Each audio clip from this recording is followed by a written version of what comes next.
ఈ రోజు విచారణలు ఎదుర్కొంటున్న సందర్భంలో వాస్తవాలు బయటకు వస్తున్న సందర్భంలో తెలంగాణ ప్రజల్ని తప్పుదో పట్టించాలని చెప్పి లేదు ఉన్నట్టుగా మొత్తం ఒక అబద్ధాన్ని ప్రచారం చేసి ఈ అబద్ధాల ముసుగులో మీరిద్దరు బతికి బట్టగట్టాలని ప్రయత్నం చేస్తున్నారు. నేను అడుగుతున్న సూటిగా సాగునీటి ప్రాజెక్టుల మీద ఇప్పటి వరకు 2 లక్షల కోట్ల రూపాయలు బిల్లులు చెల్లించారు. ఇంకొక 2 లక్షల కోట్ల రూపాయలకు టెండర్లు పెండింగ్ ఉన్నాయి.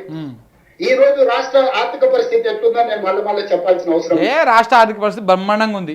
ఉన్న కాడికి దొబ్బి తినేది మీరు, కాంగ్రెస్ నాయకులు, కాంగ్రెస్ మంత్రులు, కాంగ్రెస్ ముఖ్యమంత్రి గారి పరివార్, మీరు మాత్రమే రాష్ట్ర ఆర్థిక పరిస్థితి దివాలా కావడానికి కారణము. రాష్ట్ర ఆర్థిక పరిస్థితి ఏం కాలే. ఆ ఖజానాకు పోవాల్సినటువంటి పైసలన్నీ మీ ఖజానాలకు పోతా ఉన్నాయి. ఇది పర్ఫెక్ట్. రాష్ట్ర ఆర్థిక పరిస్థితి ఏం కాదు. ఎందుకంటే మంచిగానే ఉన్నామంటే ఎందుకు ఇస్తలేమంటారు కదా జనం. మంచిగా లేము అని చెప్తే జనం నమ్ముతారు. కానీ అసలు వాస్తవం ఏంది? రాష్ట్రం మంచిగానే ఉన్నది. హైడ్రా పేరు చెప్పి సంచులు నింపుకునేది మీరు. ఆ సంచులను కొన్ని మోడీకి, కొన్ని రాహుల్ గాంధీకి పంపేది మీరు. ఇలా మీ ముఖ్యమంత్రి పదవి మిమ్మల్ని దించకుండా ఎందుకు ఉంచుతున్నాడు? ఇంకా అట్లా వంచే మొవ్వడు ఎవడు లేడు, నువ్వు ఒక్కనివే ఉన్నావు కాబట్టి ఆ సంచులు మోస్తందుకు, అందుకే నిన్ను మాత్రమే ఉంచుతా ఉన్నారు. ఎందుకు ఉంచుతా ఉన్నారు తెలియదా తెలంగాణ సమాజానికి?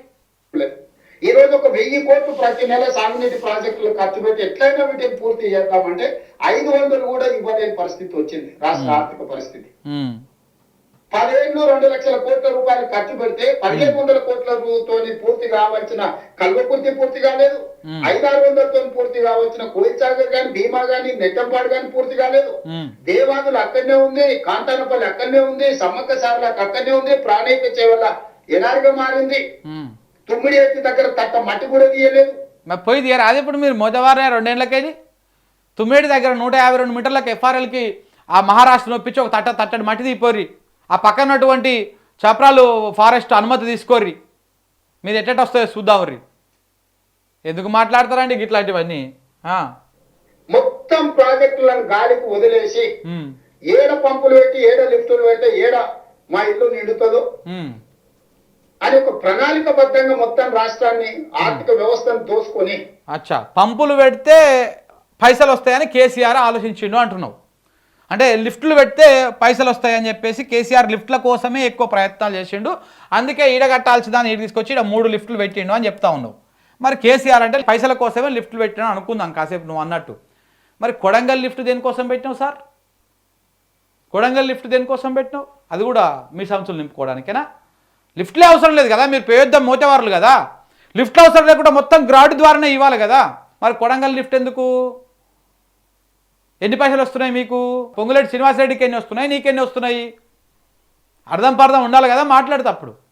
తెలంగాణ భౌగోళిక స్వరూపం తెలవాలి కదా. ఆ మాత్రం ఇంగితం లేకుండా ముఖ్యమంత్రి అయి కూర్చొని ఏది పడితే అది మాట్లాడితే తెలంగాణ సమాజం నమ్ముతుంది. అధికారం మాది కాబట్టి మీడియా అంతా మాకు ఊడిగం చేస్తుందని చెప్పేసి మీరు అనుకుంటే అది మీ పొరపాటు అవుతుంది. లిఫ్ట్లు పెట్టడం కమిషన్ల కోసం అంట. మరి కేసీఆర్ కమిషన్ల కోసం లిఫ్ట్లు పెడితే మరి నువ్వు దేనికోసం పెట్టావు? నువ్వు కూడా లిఫ్ట్లే పెడుతున్నావు కదా. నీ కొడంగల్ అయినా లిఫ్టే, డిండు లిఫ్ట్ ఇరిగేషన్ అయినా లిఫ్టే, ఇప్పుడు ఏదైనా లిఫ్టే. మరి నువ్వు కూడా లిఫ్ట్లే పెడుతున్నావు. నువ్వు చెప్తున్నటువంటి 9 దగ్గర నుంచి ఎల్లంపల్లి నీళ్ళు పోయాలన్నా 2 లిఫ్ట్లు పెట్టాలి. మీకు ఆ విషయం తెలుస్తలేదు. ఈ రోజు అక్కసుతోని అసూయతోని అబద్ధాలు ప్రచారం కల్పించి నిరంతరం 24 గంటలలో 18 గంటలు కష్టపడి సీతారామకు నీటి కేటాయింపులు మేము తెచ్చాం. సమ్మక్క సాగర్లకు ఒక కొలికి పట్టుకొచ్చాం. అది సీతమ్మ సాగర్కి మీరు తీసుకొచ్చిరా నీటి కేటాయింపులు. ఎట్లా అబద్ధాలు ఎట్లా చెప్పాలనిపిస్తుంది సార్ మీకు? నాకు అర్థం కాదు. మీరు ఎప్పుడు అధికారంలోకి వచ్చిర్రు? ఆ ప్రాజెక్ట్ ఎప్పుడు అయిపోయింది? దాని కేటాయింపులు ఎప్పుడైనాయి? మీరు రిబ్బన్ కట్ చేయంగానే, మోటార్లు ఆన్ చేయంగానే మీరు తెచ్చినట్ట నీళ్ళు? రిబ్బన్ కటింగ్ చేయంగానే మీరు తెచ్చినట్ట అండి? సమ్మక్క సారక్క బ్యారేజ్ గురించి మాట్లాడుతూ ఉన్నాడు. సమ్మక్క సారక్క బ్యారేజ్లో అనుమతులు రాకుండా పక్కనటువంటి చంద్రబాబు నాయుడు రకరకాల కంప్లైంట్లు చేసి ఛత్తీస్గఢ్ నుంచి కూడా అభ్యంతరాలు వస్తూ ఉన్నాయి. దాని మీద ఇప్పటిదాకా మీకు కార్యాచరణ లేదు. ఆ బ్యారేజ్ని కంప్లీట్ చేసుకొని మనం వాడుకుందామనే సోయి లేదు.